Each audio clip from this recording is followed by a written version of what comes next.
রেশমি আমিও আছি এখানে। আমি আসছি আমাকে চন্দনদা একটু সময় দিও, আমিও গুজরাট মডেলের এই ঢোলটা একটু ফুটো করি। আমি শতরূপ যেটা বললো খুব সুন্দরভাবে বললো, আমি আমার দিক থেকে বলছি। দেশে ক্ষুধা সূচক অনুযায়ী ভারতবর্ষ 150-তে নেমে গেছে, মানে দেশে দুর্ভিক্ষর অবস্থা চলছে, অর্থনীতি দেউলিয়া হয়ে গেছে। সেখানে গুজরাটে কি হয়েছে, 3000 কোটি টাকা দিয়ে সর্দার বল্লভভাই পটেলের মূর্তি হয়েছে, যেখানে বাচ্চাদের খাবার দেওয়া যেত। 1200 কোটি টাকার দুদিন আগে একটা জঙ্গল আর 700 কোটি টাকার একটা পার্ক উদ্বোধন করেছেন প্রধানমন্ত্রী। নমস্তে ট্রাম্পের সময় বস্তি ঢাকার জন্য সাদা কাপড় দিয়ে কোভিডে মুড়ে দিলেন নরেন্দ্র মোদী। ন্যানো, যেটা সুদীপ্তবাবু বললেন এখান থেকে নিয়ে গেয়া হলো, সেটা কি এখন চলছে? ওনার এই জবাব দিতে পারবেন। মুসলিমদের আক্রমণ করা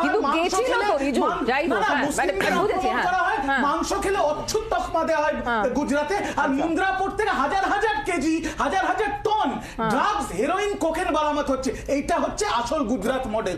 গুজরাট কিছু গ্রাম যেটা বাজাচ্ছে নরেন্দ্র মোদী, যেটা কিছুদিনের মধ্যে ফাঁকা ড্রাম বাজাচ্ছে। আমি আসছি।